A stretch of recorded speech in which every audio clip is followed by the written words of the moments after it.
All right, everybody, what's up out there? How y'all doing? This is Malachi once again. And you know me, man. This is the Prison Reform Project we got going on.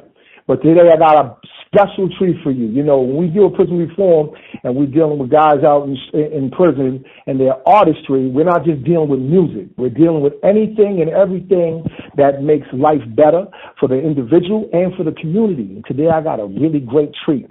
One of my homies. Would you introduce yourself, my brother? How you doing to the world? This is Scrappy, a.k.a. Jeff, you know. Okay, in the Boston's finest. Woo! Say it like you mean it, baby. Say it like you mean it. All right. My brother Scrappy. Now, today we brought you here today, man. I've been wanting to talk to you for quite a minute, man. You making some noise out in the street and in the jail system, man. Can you tell them a little bit about what you've been up to, man? You know, right now, boots to the ground. You know, okay. I've been putting together some things, man, talking to the brothers in here. You know, started writing projects, working with my books, you know, from the Cradle to the Penn. I got part 1, 2, 3, 4, and 5 out there. Okay. Then I started my project on the Street Daughter's Confession, part 1. Part 2 will be out soon, you know. Okay. Well, you jumped right into it, so let's start from that. The Cradle to the Grave. Tell me a little bit about that. You wrote this book. It's how many parts now? You said about 5 parts. 5 parts. You know, you can find it on Amazon. Okay. Find it on Amazon. Under what name, if you don't mind me asking? Under Jeff Vaughn, and punch in from the Cradle to the Penn. Okay. All right. And what's that about? Tell me a little bit about the book. That's pretty much dealing with, you know, young kid growing up, tough neighborhood. You know, it's pretty much based on a lot of events dealing with a couple of brothers that I known that grew up in neighborhood. You know, rough life. And, this is a true story. Yeah, pretty much. It's you know, it's a mixture. It's a mixture of different cultures, different individual stories. You know. Okay. That's what's up. You know, it pretty much tells you how the streets can really get a grasp on you, right? And, you know, it'll take a young man's life. And by the time he actually figures things out, you know, he's end up spending the rest of his life in prison, but he grows up in prison and he realized that the realization of the things that he was taught when he was younger was just not true. Whoa, yeah. Oh, man, out there in the street, man, dudes really need to get that. They really need to hear that because they're not getting authentic. You're coming from some straight, real. Like tell the people how long you've been down. If you don't mind me asking that. I've been down 27 years. You know. Right. So you speak with authority. Yeah, 27 now you got years. You know. You got this coming other in the early now. 90s. Yes. Oh, you came in the early. The early. Okay, all right. And I apologize. It's a little distortion between us because of it. We are in prison, so that's what the audience likes to hear. This is authentic coming from the joint. So let me say this to you. You wrote another book called Street Daughters Confessions. I found that really intriguing. Can you tell me a little bit about that book? Again, it's about a young woman named Samira. And her boyfriend, Jeff Banks, you know, they grew up in the city of Boston. You know, poor community. You know, they're striving. You know, Jeff, he takes a turn because he's living a street life. Samira gets her life together. She becomes one of the world's best lawyers. Not just Boston, but the world's best lawyers, you know? Okay, and, all right. You know, they have a child. They find themselves in a struggle. Jeff is fighting with the streets and doing the right thing. And, you know, the street life ends up taking him away from his family as well. But Samira strives to, you know, like I said, end up becoming one of the world's most prominent attorneys. So she fights to try to get him his freedom back. So it's a love story. Yes, it's a New England love story. Oh, my man. Okay. Well, you know what's funny is a lot of people that are in your genre that write books, they normally don't go that route. What inspired that? Inspired that was like, you know, just growing up, you know, and I love my black community. But seeing how so many black men, we struggle with our identity. You know what I mean? And we have a lot of good, strong black women that stick through it with us, and they hold us down with all of the BS that we bring. And they're just strong. So, I wanted to give a shout out to just the strong black females that won't give up on their men and support them. You know what I mean? That's a fact. That's a fact. That's say that again. Keep going. Yeah. So this book gives them that, a lot of them will relate to it because a lot of them, the neighborhoods we come from, not the best of situations, but so many of them hold us down and don't give up on us. So Samira is the epitome of that. You know what I mean? She holds Jess down so much, but while she's holding him down, she also educates herself, get a career. You know what I mean? And take care of their son, Elijah, Yeah, that's what's up. I like that. Now, let me ask you this. What would you like to be done with your books? Like, what is the goal, the books that you wrote? Well, the goal is to inspire. You know what I mean? Okay. The goal is to inspire. Like, for example, The Street Daughter's Confession is inspiring to a lot of black queens. You know what I mean? Yep. From the cradle to the pen, it's going to resonate with a lot of young black brothers from the neighborhoods that we come from. You know what I mean? So even though some of them have already lost their lives, to the penitentiary, to the streets, to death, you know what I mean? Whether it's drugs, whether it's death, whether it's the penitentiary, those ones that have lost their lives to those fights, those devils of the world. This book is inspiring because although, the guy went to prison, the things that he's done from prison, he's wrote books. He's got careers while he was in prison. He put his family in positions to thrive out there. And while he's in prison, he's teaching the young kids about Toastmasters, all the things that he's done bad. He wants to put a good foot forward to show them, look, there's an alternative route. Well, let me ask you this, because that sounds like you did a lot of deep diving. So let me ask you, do you remember what first started you to writing?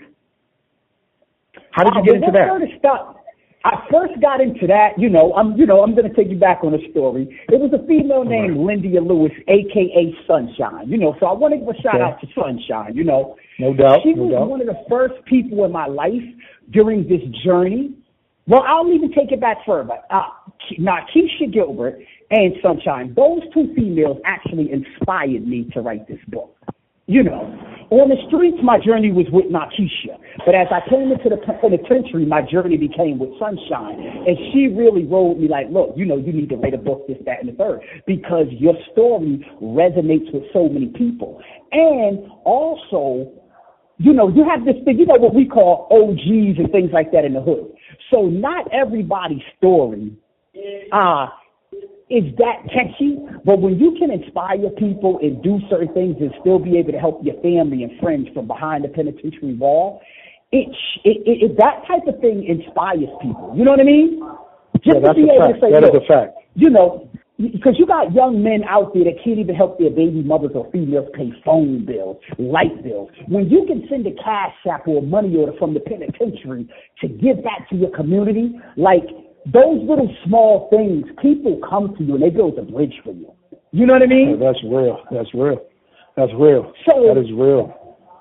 So I have a big support system, because I understand when there's a young mother out there that can't afford diapers and things like that. And I don't want anything back from her, but I'm like, it's time to give back. I tore up my community, so why not build it up? Say that again, please. Say that one more time. Please. You know what I mean? If I help destroy my community, then there's a point where why can't I help build it back? Black man, black king. You are 100% right, brother. And I love hearing that, man. And that's why we started this whole thing, to show and prove that there is redemption from being incarcerated, and there were talented brothers like you reaching out. Now, let me ask you this. How would you say prison has influenced your style? Do you think that the way that you write now, if I released you today, your writing would be the same, or would it be more advanced, or would it, tell me, like, how does it influence your style? The perfect word I probably would say that it would be universal. And to explain that, like, I sat down with, every creed, every color, every ethnic group. You know what I mean? So how my mind have expanded from being in prison, some of my best friends is white, Spanish, black. You know what I mean? Because being in prison, it's different. It shows you what a brotherhood is. It shows you what a real friend is. Because there's times in here, early 90s, where we had to split suits together. When they put us in the box, what we call the hole, you would be in there for 2 years, 3 years at a time. So sometimes the color barrier went out the window. You know what I mean? Yeah, it did. Yeah, it did.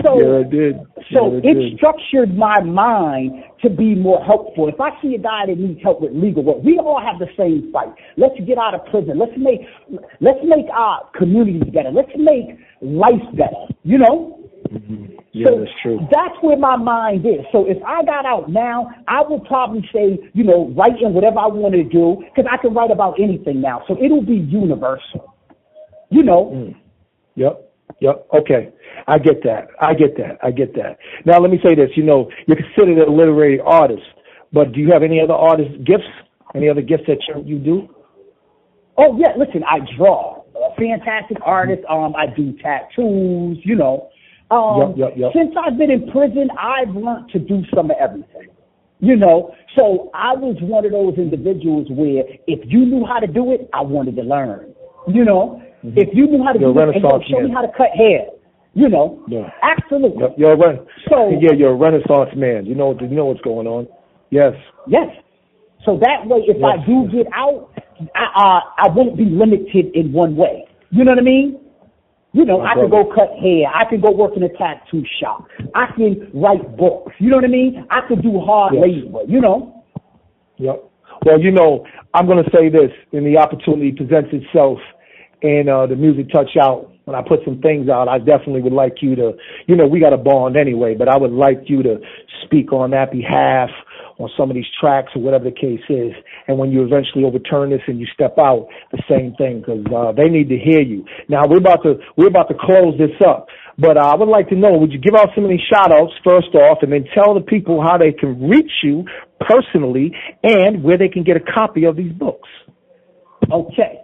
Well, first I want to give a shout out to all my kids, man, Jaquan, Quanasia, Kashari, Jazara, Cecile, Shaq, bless. Yep. Kai, Malachi, LJDT, shout outs to all of them, man, and all the rest of my family, man, and all my friends out there, a lot of y'all became successful, and I'm proud of y'all out there, But you can go on Amazon and get my books, from the Cradle to the Penn, and the Street Artist Confessions. You can reach me at Old Colony Correctional Center, 1 Administration Road, Bridgewater, Mass. And as of right now, I'm in court on a motion for a new trial in the integrity unit, on a wrongful conviction. That's looking good. So, and I just say, man, peace to all my brothers and sisters out there, man. Keep 1 foot forward always. And all you queens out there, you don't look down for nothing. Keep your heads up and rock your crown. And another thing, spell your name so they can get it right, so they know, make sure it's you. Jeffrey. Yes. Z as in Victor, Aughn. There you go. W66712. And I want everybody else to. There you go, my man. There you go.